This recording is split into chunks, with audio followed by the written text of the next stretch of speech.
Tzidkas Hatzadik Os Sameches.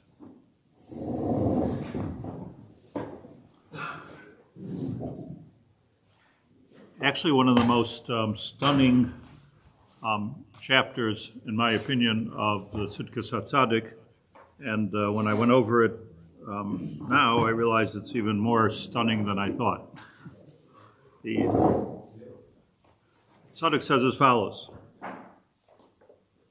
Yesod, Kol ha'avodah shebe'evrei haguf v'hamitzvah shebehem hem rak leheshir halev. That's an amazing yesod. That all the mitzvahs we do, all the avodas haguf that we do, you put on tefillin, you give tzedakah, you eat kosher, you keep Shabbos, everything that we do, kol ha'avodah shebe'evrei haguf v'hamitzvah shebehem, because it's known that every we talk about this on Erev Yom Kippur. All of the different parts of our body have its mitzvah. We have mitzvahs we do with our feet, with our hand, with our mind, with our heart. So every mitzvah every part of our body, what is the purpose of those mitzvahs? Right now we're going into a daring place. The purpose of the mitzvahs, Hashem said to do the mitzvahs. He says, the purpose of these mitzvahs, and I presume that means that if you're doing a mitzvah lishma, this is the kavanah. Ha'ikar hu halev. The main part of us which has to be involved or affected by, listen to me carefully, affected by keeping kosher, or putting on tefillin, or kissing the mezuzah, the main part of us that has to be involved and affected by those things that we do all day long, learn Torah, hemrak leheshir halev. They are to be miyasher, the heart. What does miyasher mean? Straighten. What does straighten mean? I'm going to define it. You'll tell me at the end of this learning whether you agree with me or not. I'm going to define it as straighten, for sure, yashar. But it's actually kind of funny, and the Torah says that you should be a yashar. What does that mean exactly? But it means, I think it means a disciplined heart. Discipline. Discipline means that your heart is doing the right thing, thinking the right thing, acting the right way, deciding the right way, as opposed to being all over the place.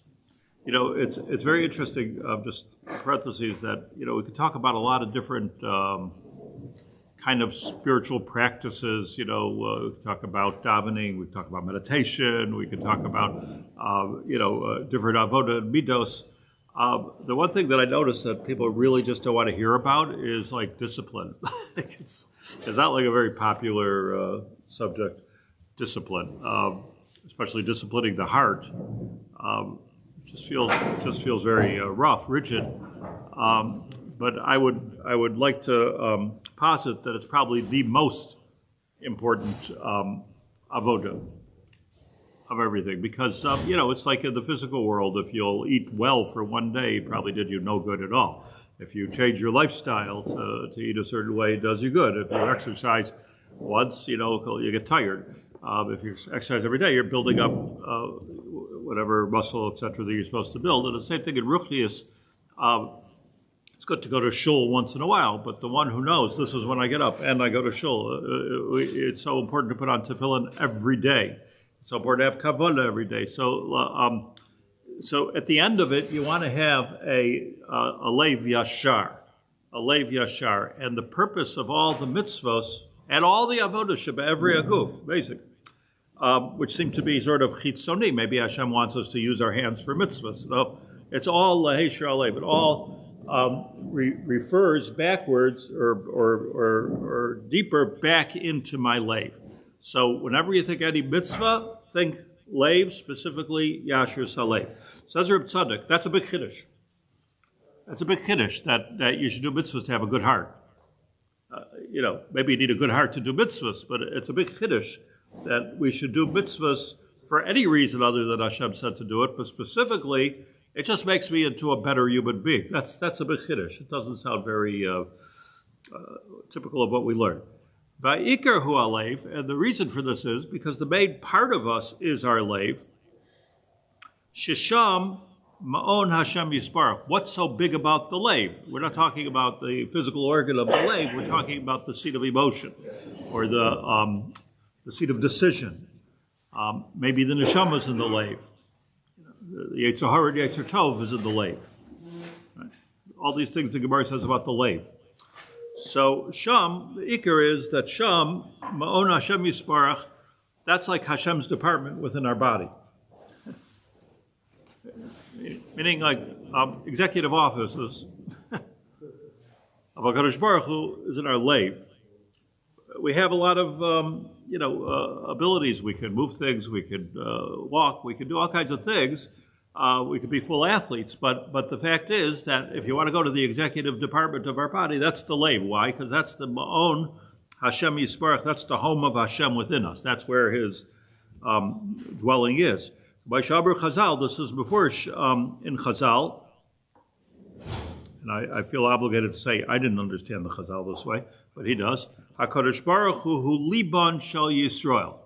And HaKadosh Baruch Hu is the heart of Klal Yisrael. Let's speak it out. I would have thought that meant that there's Bnei Yisrael, Klal Yisrael, and then somewhere out there, there's a heart. And HaKadosh Baruch Hu is Kilu, the heart, or the source of the blood flow, if you will, of the Jewish people. HaKadosh Baruch Hu, liban shel Yisrael. He's learning this differently. HaKadosh Baruch Hu, liban shel Yisrael.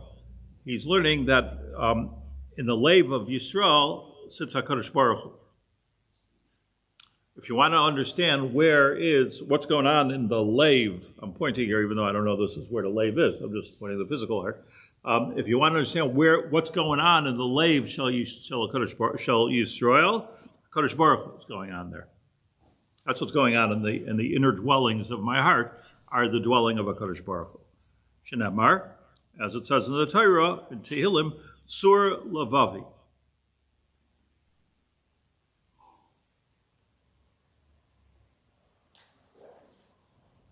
What's the end of the pasuk? Sur Lavavi v'chelki Elohim Chaim. So he's right. Sur Lavavi v'chelki Elohim Chaim. There's a chelik of me, which is Elohim Chaim. Tilim Ayin Gimel. V'lakach, and therefore, lo yiyazeh, very clear here. Lo yiyazeh mechuvan min ha'adam. We're not talking about doing mitzvahs and avodah as something which is min ha'adam, something that comes from the person that's out there. We could think like this. Typical Hasidic Rebbe is to think like this. That if I do the mitzvah, if I'm mechazik in the mitzvah of tefillin, I'm going to make peace in the world. That may or may not be true, but that's a min ha'adam. If I give tzedakah, I'm going to help somebody find a shidduch. I'm going to do this. I'm going to do that. Those are like segulas, which may or may not be true. I mean, if you see it inside, it's true. You don't see it inside, it's not true. But that's not the mechuvan. The mechuvan of mitzvahs, kach lo yezah mechuvan min ha'adam, rak kol dvarim ha'ela, kol ela dvarim ha'mevi'in el ha'mechuvan. In other words, it's not the heart is not a means to some kind of an end. Our mitzvahs are not a means to some kind of an end, but rather they are the means. The mitzvahs are the means to the end, which is my life. Does everyone understand, appreciate the chiddush of this? It's a fantastic chiddush, because at the end, what it means is that when let's say when we go to Shamayim, as an example, it's not, according to this, the the Malach pulls out a calculator and says, you did this many mitzvahs, you did this many averos, the way the metaphor usually goes. But rather, really, Hashem only has to look at one thing: it's my life. It's going in good shape or not in good shape. It's like the ultimate test.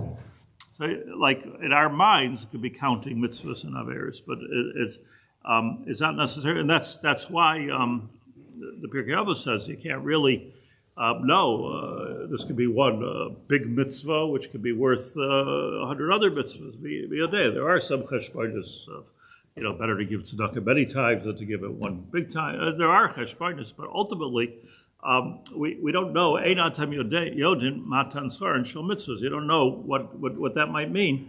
Is that you don't know what it's accomplishing. Obviously, like, should I die al kiddush Hashem this morning, or should I help a lady cross the street?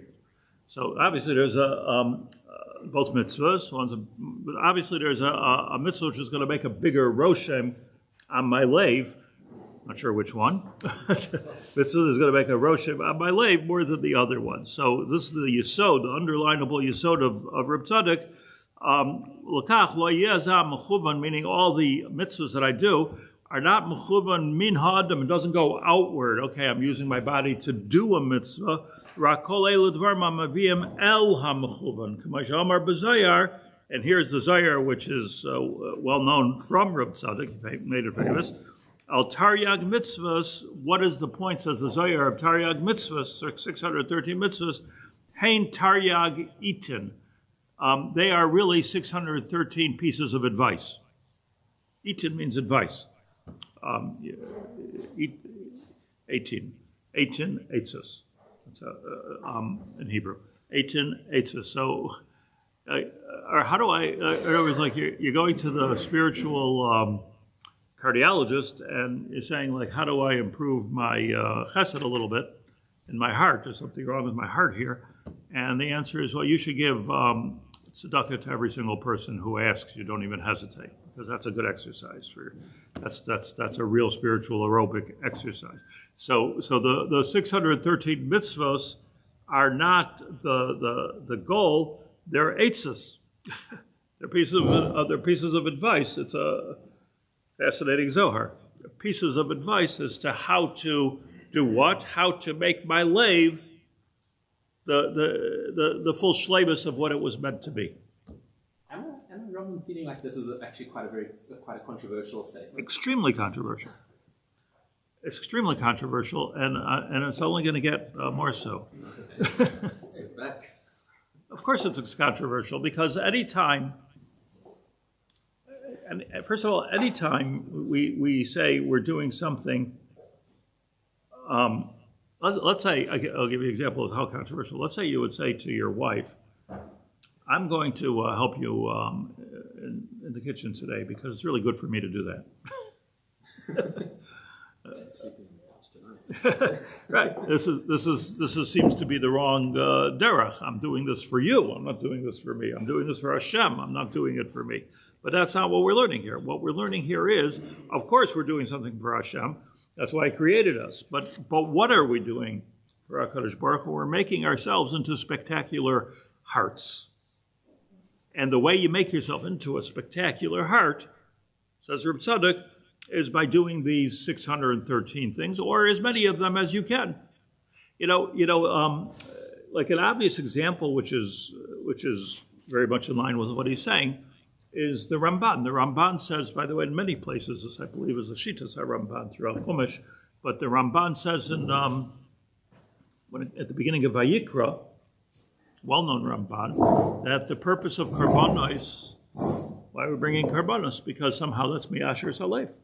In other words, by the fact that you're taking an animal and you're gathering it and you're giving it up and you're shechting it and you're spilling the blood and you're doing all those things, which we don't do nowadays. I would probably not be so good at that mitzvah if I had to do that mitzvah. But the whole Ramban from beginning to end says, well, the whole time you're supposed to be thinking, well, that really should be me.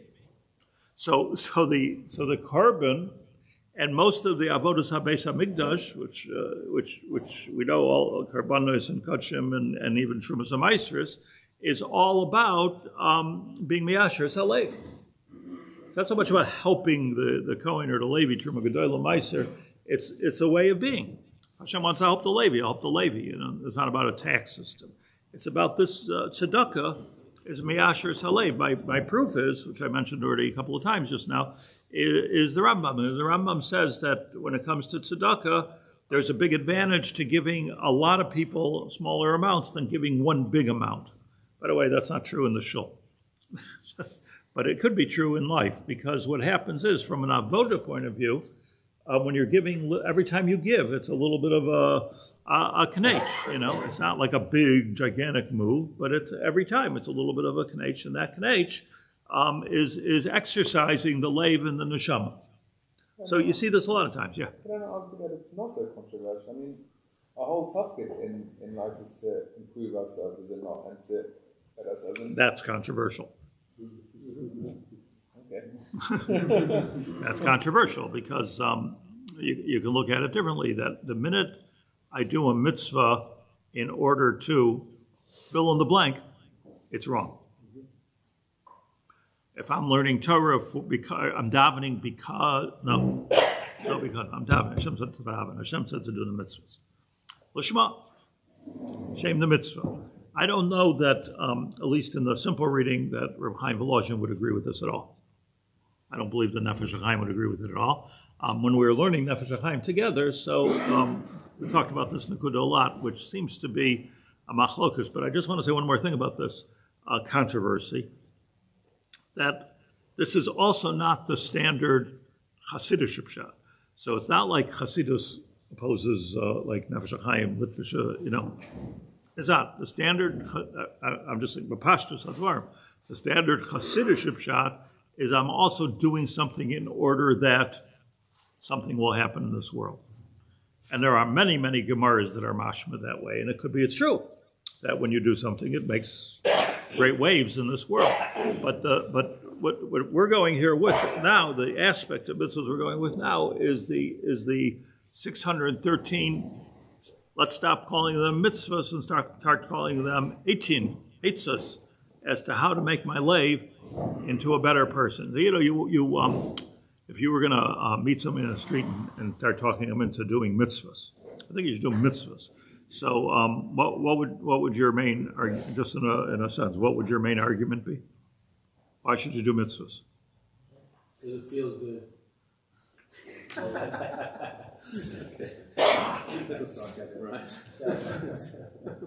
No, man, that's a real question. What would your argument be to the elevator pitch? Like, what would be your main argument as to what? Not like what you say. No, really. That wouldn't have been my gut. My gut would have been That keep Shabbos, you'll be a better person. It makes you into a better person. Yeah. That would have been my gut. Which is a hard argument, right? Isn't that the Rambam? What does he say? You want to quote or? So Rambam says by tzedakah. They're two separate things. One is why we're doing mitzvahs, and another is what we get from the mitzvahs. The reason we do mitzvahs is because Hashem said so, but maybe he's saying that what we're gaining is that it's miyasher the way. So you're disagreeing with the first thing I said, is that presumably this is the kavanah. You're saying not necessarily. Could be two dinim. I don't feel like it reads that way. So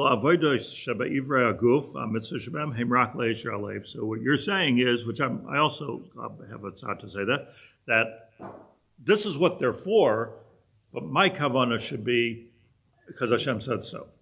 So why? But the Zohar would have called it eitzos. Right, the Zohar went to call it eitzos, and why not have a much loftier kavanah? Eitzos is a guide. Eitzos isn't necessarily a suggestion. It could be a guide. A way to. A way to be miyasher your life. It's a guide. Yiutz is also a way of Okay, guiding. but I'm saying if I can, all right, let's put it in halachic terms. If I right now do a mitzvah and my kavanah is that this is really going to make me a better person. Tzadok is easy. Shabbos might be even easy. Or I'm eating kosher food. I'm disciplined that way. Lahesher alev. Is that a wrong kavanah or a right kavanah? Wrong. Let's say the kavanah should be l'shem shemayim, but the guidance is. Why is this not l'shem shemayim? Hashem made me, and I need to improve myself as much as possible. I don't know. I like no, but you see the litvak in you is coming out. Yeah. what I'm which I don't disagree with. I'm saying that you're making a new chiluk. Okay, kavanah is l'shma is l'shem Hashem, and all those l'shem yichuds that we'll say or we don't say before every mitzvah, that's just information out there as to what this does for the system. But from the L'Shem Yichuds itself, it's mashma that the kavana is, read the L'Shem Yichud, I don't know if you ever do, before you put on tefillin. So that L'Shem Yichud is telling you why you put on tefillin. That it brings together my mind and my heart and etc. Let's go further. That's the first use site. I said at the beginning, I think this is a stunning Reb Tzadok, but that's the stunning part, that he seems to have a different angle than what's obvious. But this part is even more. Valzeh Omar, and this is what it's meant when it says, Acher haruach rash loy berash Hashem, acher haruach eish loy be'esh Hashem. Just read the words and we're going to go through it. Kvoid Hashem enoi bedavar hanirgash umarish, rak bekol demama daka v'hu halev. And put this in big bold. She'enoi nirgash l'shum bria. That lave is not going to be the proper lave. And now you can start saying, Reb Chaim, why this should be the tachlis. The proper lave, the worked out lave, the oiskar, but the lave of a person is not going to be nirgash l'shum bria, is not going to be affected in any way by anything that's going on around them, or by any person, or by any bria whatsoever, only affected by Hashem. In other words, there's the lave sholem, the lave which is the ma'on of Hashem, is the ma'on of Hashem. Like this week's parsha, you're building the mizbeach. You're not looking into on the internet like to find out what are the stylish colors for this year. The Torah says what color it should be. That's what color it should be. You're not looking at whether gold or should be gold or platinum. You do what the Torah says. So it's not affected, if you will, by the fashions of the world or the styles of the world. And if my lave is shalem, I feel that's what he means. If my lave is shalem, it's eino nirgash l'shum bria. I'm not looking over my shoulder to see whether it's right or it's wrong. Lave is shalem, as we see by Gedolei Yisrael. Let me just remind you the famous story. This famous story in Malachim, because I want to understand the full ramification of what he's going to say now. The story was that Eliyahu Hanavi, let's say from Malachim Aleph, Perek Yotes, Eliyahu Hanavi was a bit kanoi.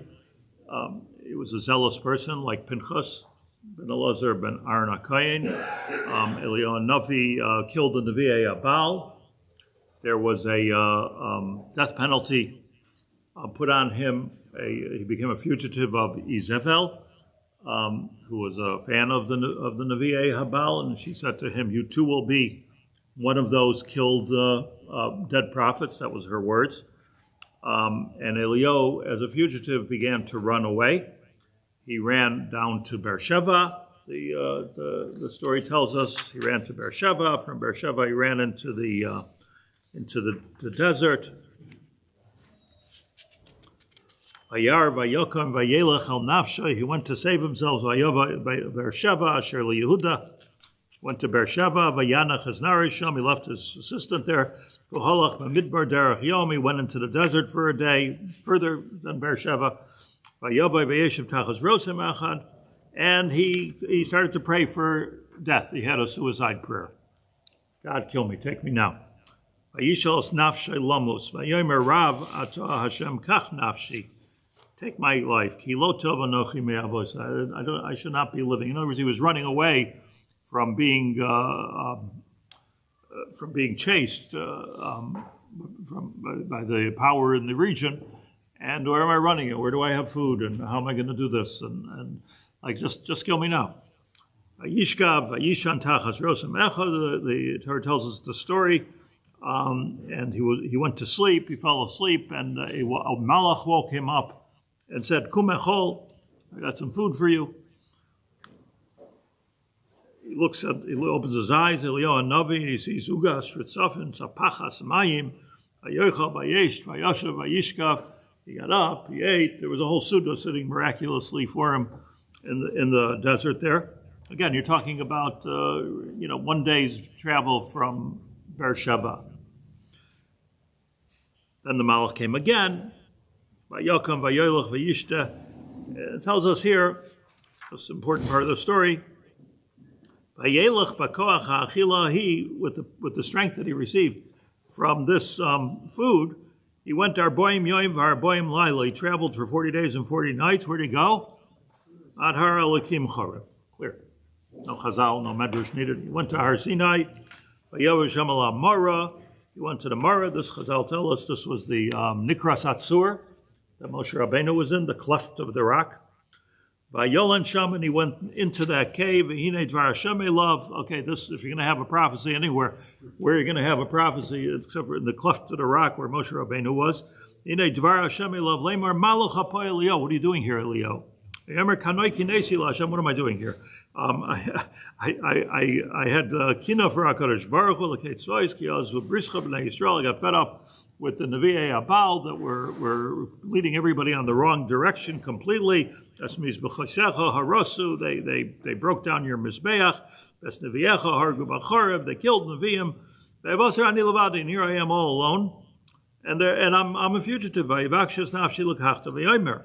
So Hashem told them, I'm going to talk to you now. I'm going to talk to you now. This is the key thing for us. I'm going to speak to you. Vayomer tzeva marata bahar. Get up out of the cave. Go stand on the mountain, lifnei Hashem, and I'm going to speak to you. V'hinei. This is what happened, famously. Hashem over v'ruach gedolah v'chazak mefarech harim. Spectacular, right? He's standing on the mountain on Har Sinai, Elio on Navi. Hashem said, I'm going to talk to you. And like a tornado comes. And it's breaking the stones apart, and he's standing there holding on for his life. Meshaber Sloim lifnei Hashem. And Elio's reaction to that was, that's not Hashem. Lo beruach Hashem. That's what Chazal say. So Rashi says too.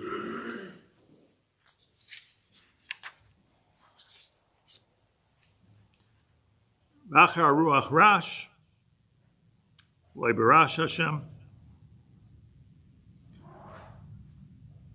Big noises, no. Achar Rash Eish, then came fire. Lo Eish Hashem. Achar Eish, Kol Demama Daka. You can learn either way. You can learn that the narrative of the Tanakh is saying, that's not Hashem, that's not Hashem. But the sequence, what's important, and Chazal learned that, he brings it from a different Rashi, that Chazal learned that was Elio's comment. This is not Hashem. You said you're going to give me a nevuah. Why are you making so much wind? Why make so much noise? Why making so much fire? Those are all. I want the real thing, and the real thing finally came. Acher Aish, kol demama daka. It was a kol, but it was a quiet whisper, or a whisper. It was a sheket shibakol. The Gemara calls it sheket shibakol. It was the quiet part of a person's voice.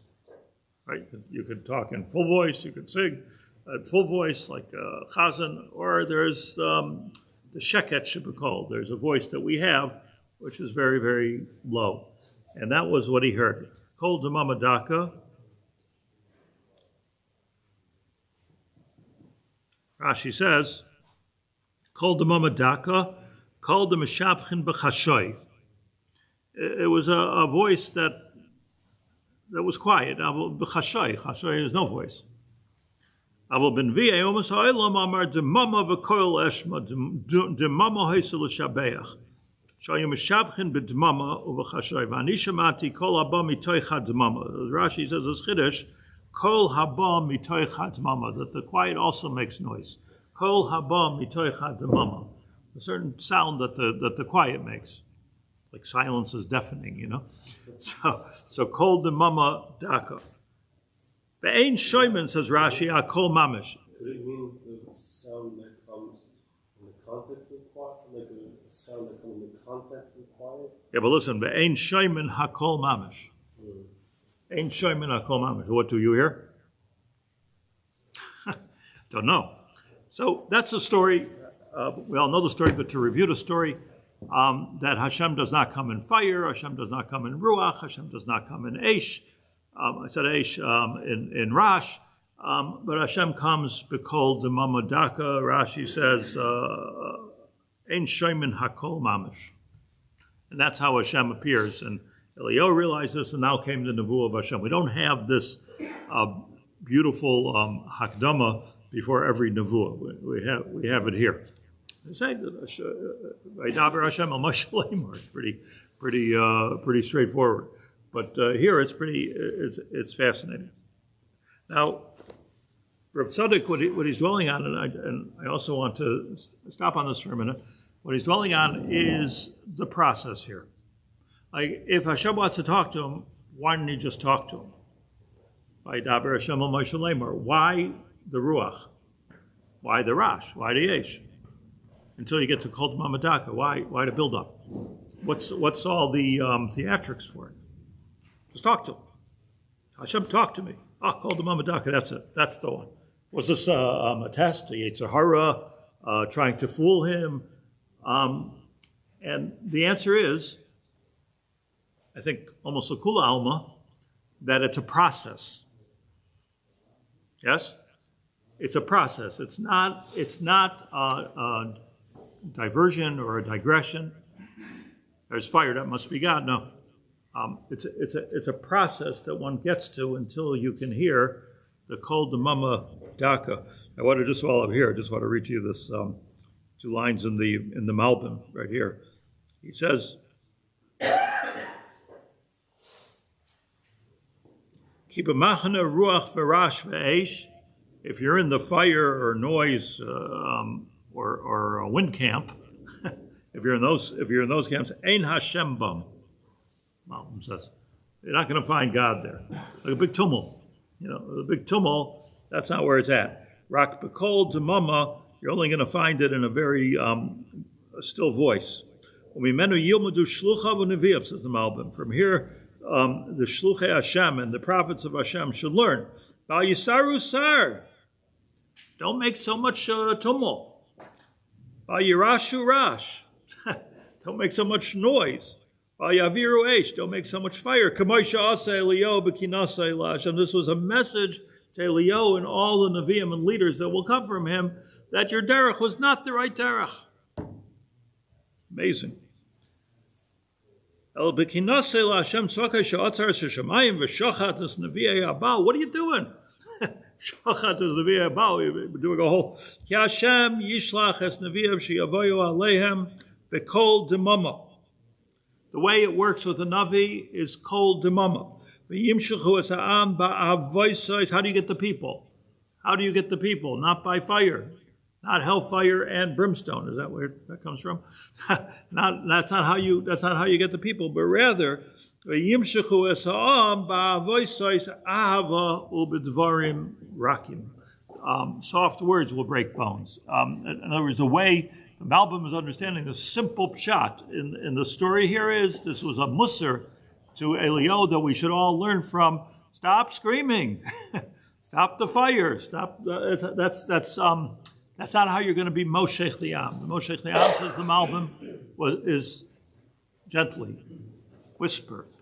The Kol Demama Daka is the way you go. Is that only by the Navi? Because Harsina was just the opposite. That was part of the process until Moshe Rabbeinu received the Torah, where it was quiet. I'll say something else about Har Sinai that didn't work. Like the Luchos Rishonos did not work.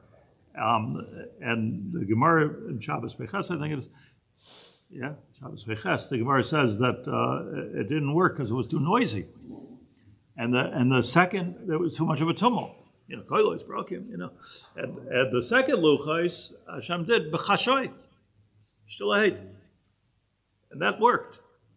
So Har Sinai is the greatest proof to this. Let me take that a step further. The Gemara says in Titus Daf Hey, occurs to me, that Gemara makes an observation like this. The Gemara says that Hait Surba Mirabanan de Kamarasach. Sometimes you walk into a yeshiva and you see it Surba Rabbanan, Rashi says means a yeshiva bacher.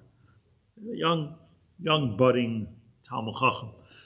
So you see him, the Kamarasach, he's screaming at everybody. Right? You ever see that? Anybody went to yeshiva sees it screaming like, whoa. Like, what are you screaming at me for? We're only talking about Rava. It's like, what are you screaming so much for? So the Gemara says that don't be offended by this, because if somebody starts yelling at you because you said wrong shot, or because you pronounced something wrong, or you read something, like if somebody's yelling at you, it's lav iu de kamarasach elo iraisa de kamarascha bay. What that is iraisa, Rashi says, the eish ha'torah, eish. Rashi says, the eish shabai is screaming at you. So that the Gemara continues, but don't worry about it. Once he matures, and once he becomes like a proper teacher, and a proper Rav, and a Talmid Chacham, becomes a Gadol B'Torah, you're not going to hear any more screaming, and it's not going to be a Raisa de Kamarascha. What happened? What happened to his anger?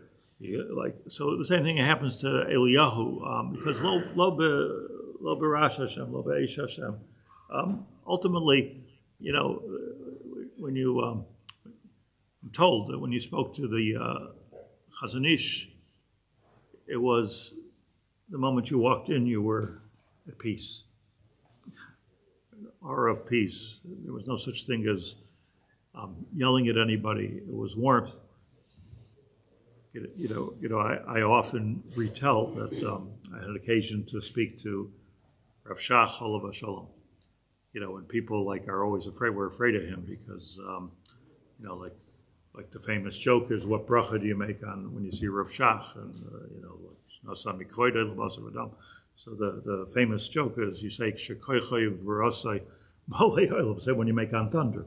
That's the bracha you should make. So you're going to say, or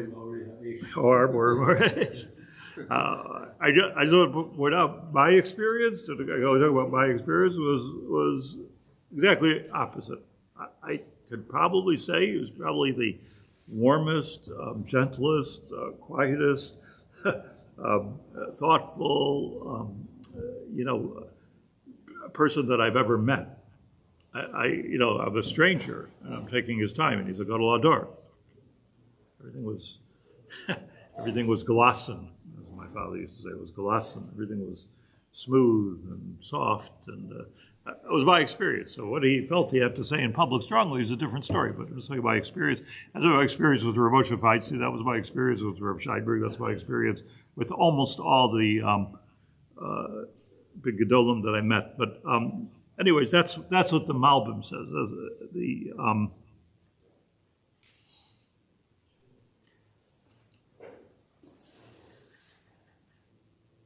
I want to point to you for a minute, just before we get to the Reb Tzadok's shot, which is where we're going, actually, is Rav Kook. Rav Kook, Brachas. Reb Tzadok also brings this Gemara, so just let's look at the Gemara for a minute. The Gemara says in Brachas Nun Ches, great story. The story of Rav Sheshes. Rav Sheshes was an Iver. He was blind. He blinded himself. Chazal blinded himself. Rav Sheshes was an Iver, not Rabbi Yossi, Rav Sheshes. Rav Sheshes was blind, and for context, he lived in the 3rd century.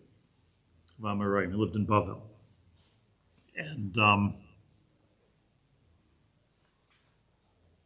it's very interesting because the sugya of the Gemara here and then earlier in the Gemara, in Brachas talks about that La'ilam Yarutz Adam Likras Malchei Yisrael and Malchei Akum, that you should run to give covet to a melech. So that was talking about in the 3rd century Bavel. That's where that was said. Give covet to the melech. Who was the melech that they were giving covet to? Anybody know? Who was the melech? So it was the Roman Empire. It was still the Roman Empire in the 3rd century. And the melech of the time was Aurelius, who was not a great Ohev Yisrael, by the way. We talk about him on Tisha B'Av. He was not a great Ohev Yisrael, but he was a melech. Achashverosh was a melech. Maybe the President of the United States is a melech. The kings are eccentric. Real kings are eccentric. Achashverosh was like a melech shaita. He was, it was a shaita, but he was eccentric, making decrees. Okay, you could kill the Jews. Okay, you could kill them back. Like very crazy xeris of Achashverosh and crazy xeris of Daryavesh. To be an emperor, you got to be a Bissel Meshuggah. But in any case, but Chazal decided, whatever the case be, you have to give kavod to them, and you have to run to greet them. And there's an experience in that which is worth having, and you should even make a bracha. Right? That's the bracha you make when you see a melech. Even the melechs of Russia, that's what they want to bring. So the Gemara says there was a lot of minim around at that time. Their minim are probably the early Christians that were minim. And the minim were around, and they were always, poking fun and trying to trick up the Amoraim, the Chachmei Chazal.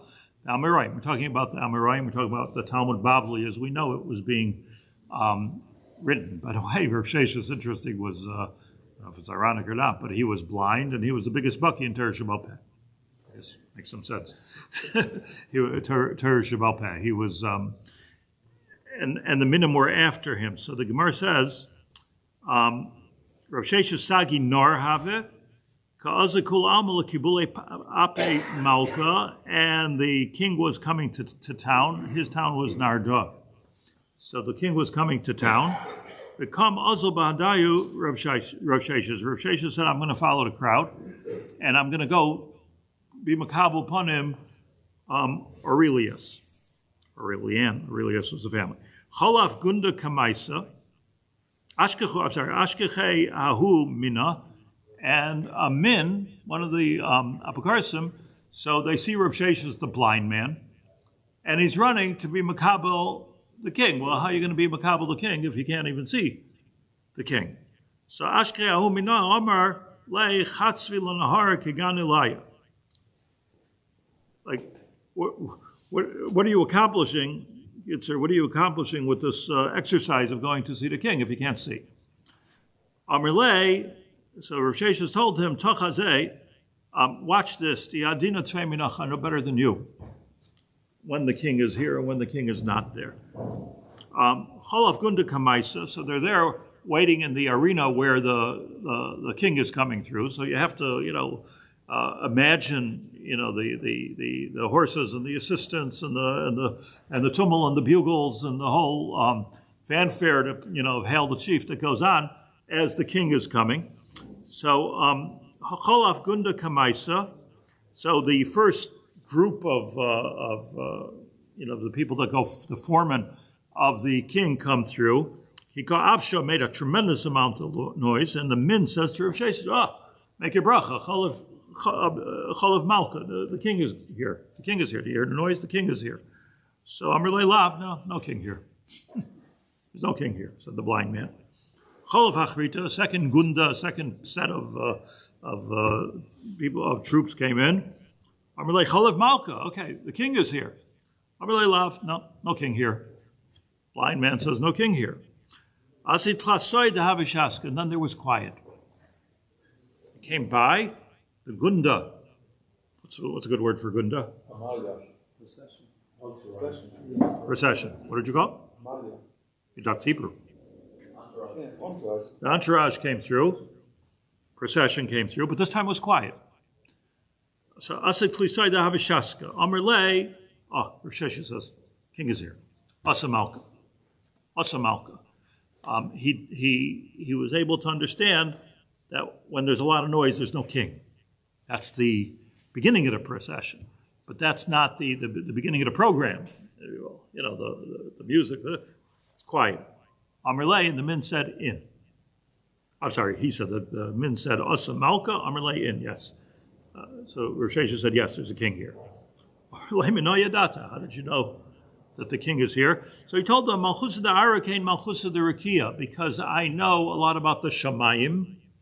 And I know how it works in the Malchusa de Rakia, and I know that it's going to be the same thing here because whatever's going on in Shamayim is mirrored in this world, that the Malchusa Da'ara, Ki Malchusa Derakia, everything works kind of the same way.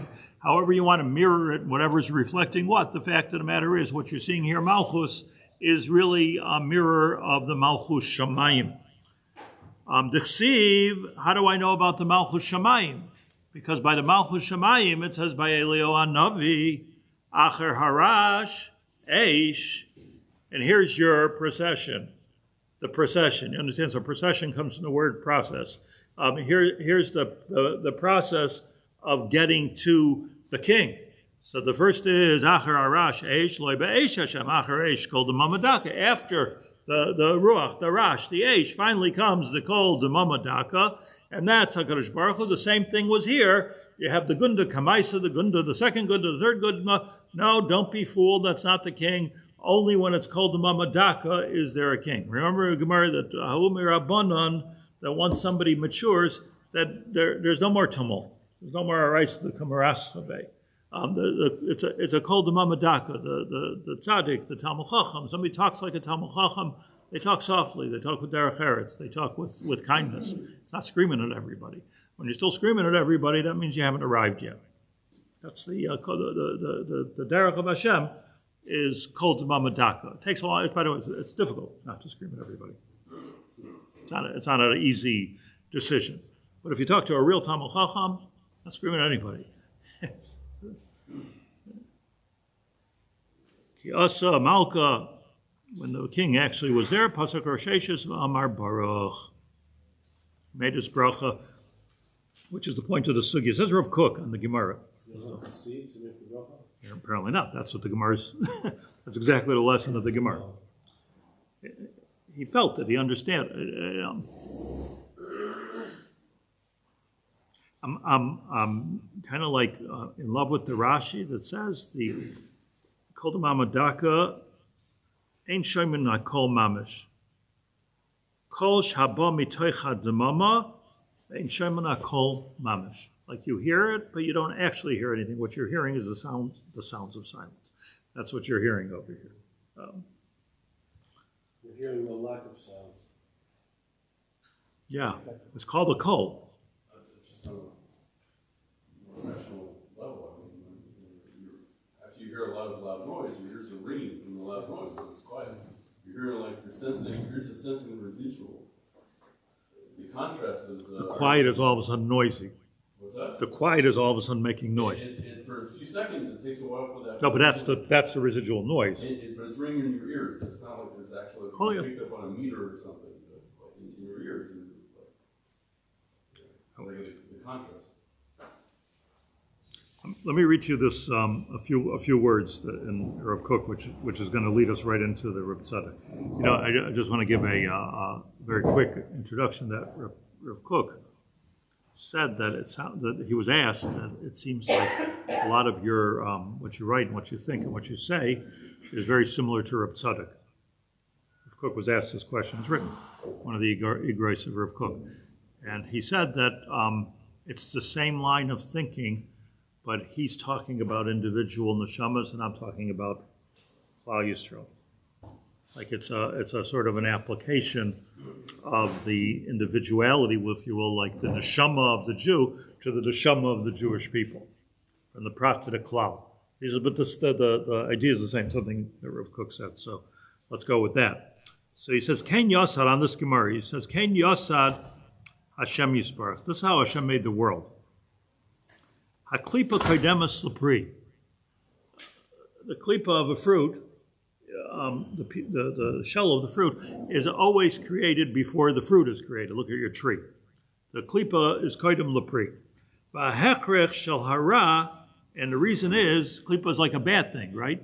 So the hechrech shel hara yasiba la'or levakesh es hatayv u'lamatzah. It's only from a negative situation that we're going to search for something better.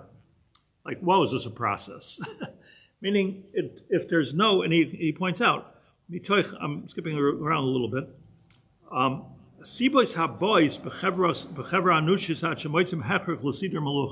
What does it take for a society to decide, we need a leader, we need a government, we need a king? What does it take? What it takes is it takes a lot of riv umadain pratim, chaos. It's chaos that brings to this kind of an order, rash.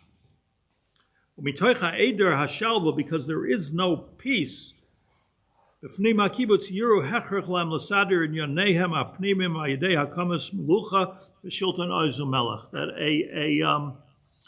not going to get, I mean, in other words, like, this is America, let's start a country. It came out of a need, a state of Israel, born out of the Holocaust. It came out of a chaotic situation. Imkain, harash hu hechrich. What is the rash that Eliyahu Navi first experienced? What is that rash? The rash is the very negative crisis situation which was leading up to, we need to make Seder here and get the Dvar Hashem. Part of the rash was Eliyahu's behavior. Nevi'ah Baal all over the place, Balagan.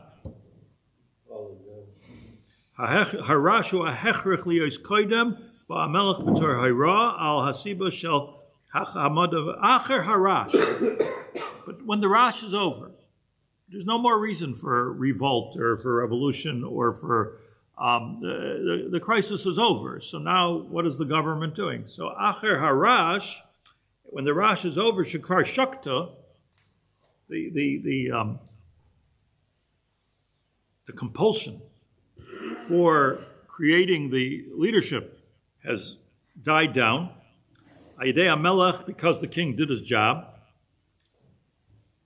You know, it's interesting to think of. You know, we always think in terms of Western countries or kind of like civilized countries. But I mean, think in terms of Syria for a minute, like huge balagan, huge killing every day, hundreds, maybe thousands of people getting killed because you disagree or you have a different shita, and comes a terrorist and takes over the government. And not only in Syria they're makabel, but the whole world was makabel with caution because he made Seder. So comes the chaos, and it turns into malchus. Is he a terrorist? Is he not a terrorist? Okay, like Israel is probably the most cautious for obvious reasons of all the nations of the world. It's like, he's making Seder. Let the other guy go to Russia and he's making Seder. So it's an interesting thing to think about how this works. Now, what happens after you make Seder? That's the question. You have to run a government, right? You have to create a welfare system and a kupat cholim and all kinds of parts of jobs and economy. So, we don't know. We don't know how that's going to work. So he goes on to say that after all that, Ayidei havanas michurbanim, by understanding the crisis that took place, shalamim acherim shebehechrim v'nagshim heim b'tur tzorim v'oivim. Finally, you come to eish hamilchama. You do war. In other words, you come in. There's a rash. There's an eish, which is milchama. He says, which you're cleaning out the area and creating an independent kind of a nation. And then finally, you'll get to it's not about solving the rash. Here's the main thing. And it's not about performing fire, like creating safe borders and things like that. Kiyim sheket v'shalva. What's the goal of every government should be? Sheket v'shalva. You wonder sometimes if that's true, but that's supposed to be the goal. That we can all sit now and watch TV in peace. You know, like it should be peace. Like there should be shalom, shalva, sheket. You know, that's what we're looking for. We like that. So the ultimate goal is lahavdil havdalas kol demama daka. So what Eliyahu Navi, the lesson, is something like the album is saying, but so much deeper. That what the lesson here for Eliyahu Navi on Har Sinai was Loi barash Hashem, loi be'esh Hashem. This is not you did what you did, but now we're talking kol demama daka. He gives a fascinating mashal. Kamay malchusa de rakia. And this is how it goes on to say the Brias HaOlam is, not just like any particular government or king, but the whole Brias HaOlam is that way. And the whole history is that way. So, for instance, he says, everything it always has Hakdamas Rash ve'esh l'kol d'mamadaka. You always have a Rash and an Eish until you get to the Kol d'mamadaka. Example, most important example possibly, is the example he brings. Now look at the creation of the world. Look at the development of the world. First 2,000 years, Tohu vavohu. Tohu vavohu means in the most simplest level that the first 2,000 years of world history, taking a 6,000-year timeline, was uncivilized. It was just simply uncivilized. And people were killing each other because they didn't like them, even Cain and Hevel. It was the Mabul, the Daraflaga, like all of that was the first 2,000 years. It was Tohu vavohu. That is your first emanation in the process of godliness coming into the world. What happened in 2,000 years? Well, it's very simple. Avraham Avinu was born in 1948, and he was 52 years old, where the Rambam says when Avraham Avinu was 52 years old, he brought the idea, the concept of civilization, civilized people, into this world. Like, if you wonder what okay, we know all these Bible stories about Avraham Avinu. The key thing about Avraham Avinu is he changed the world. He and his wife developed a following and a ruach, and it made waves all over Mesopotamia of the time. No, Nimrod was the master of chaos. So says the Rambam. He was the master of chaos, and Avodah Zarah is chaos. Avodah Zarah is chaos. Like he was organizing Babel, which was like unity. In a way, but it was a unity that didn't work. So we could talk about the Dora Palaga, but which I'd love to do, but I only want to talk for the next 3 minutes. and it was my favorite topic, the Dora Palaga, because it was Am Echad on the one hand, but it was uncivilized. Avraham Avinu brought the civilization. At 52 years old, he was Ben Gimel. He already realized Hashem. He grew into it, and his space was creating normal civilization and chesed. Avraham Avinu was the Amud HaChesed. Let's talk about making a house with the doors open and people coming in, and Achila and Shtia and Levia. So let's talk about that. So that was Avraham Avinu, and then he started, not Matan Torah, but Avraham Avinu began the world, the second 2,000, second of the trimester of Torah, which was 2,000 years, and that was the world of Torah. It started with Avraham Avinu. Matan Torah was a bump in the middle, Har Sinai, and ended, a lot of prophets, it ended in the year 4000 with the redaction of the Mishnah of Rabbi Yehuda Nasi, which was exactly in the year 4000. So what you had was everything that led up to Avraham Avinu for Tohu vavohu. The second 2000 was Torah, and now we've taken the world into a civilized place, into a Torah place. So now starts at the year 4000, starts Yemos HaMashiach. Doesn't mean Mashiach's coming in the year 4000, but it means by the year 6000, now we're getting ready for something different. And that's why Amoraim don't argue with Tanoim, yeah? So the Mishnah was redacted, and that was in the year 4000 up to 6000. What do you have there, says Rav Kook? You have the Rash. Shnei Alofim Torah. Just to quote him for a second, Seder Perua, when he's talking about the first 2,000 years of Torah, he describes it as this. Seder Perua Shahya Efshir Lasses Hamina Anushi Madrega, you can classify the human race before Avraham Avinu, Chusame Madregas Bali Chaim. They were worse than animals. We were people that were worse than animals. We didn't have the Or Hashem. So we were like animals. But then came Torah. From there came the Eish. Rash, Eish. Rash, Eish. Eish was the Eish HaTorah.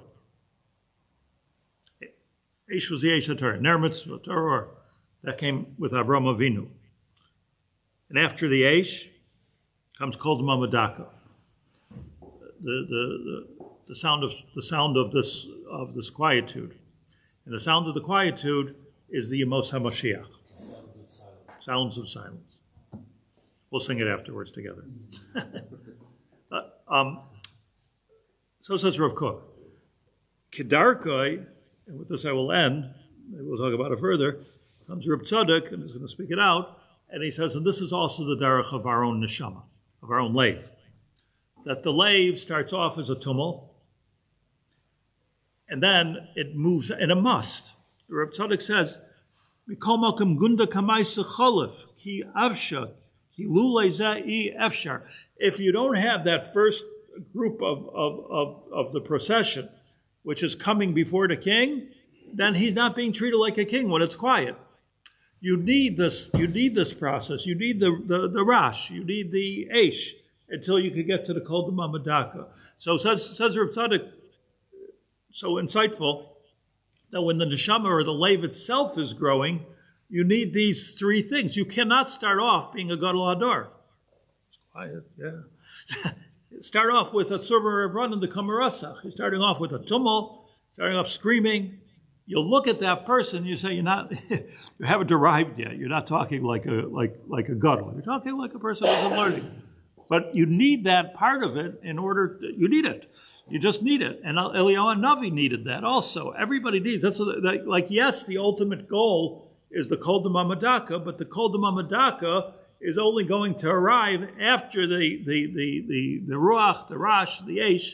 Then finally you're going to get to the kol d'mamadaka. And that's the essence of where we need to, and how do you do this? Let me just bring it back, and maybe we'll look at the last part again next week. But how do you do this? Tariq mitzvahs. So Tariq mitzvahs being our extremities, the most outer part of our maisim. You can do it. A robot these days can do all of that. It can do probably almost all the Tariq mitzvahs. Even daven. but what it can't do is improve its leyv yet. It's artificial at best. So that's the goal of Torah mitzvahs. As I say, the second half of it, that you need this process, is even more stunning than the first part of it, that it's all about the leyv. But the process is 100. You can't skip. You have to go through this exercise of rash and eish until you get to the kol d'mamadaka. Thank you.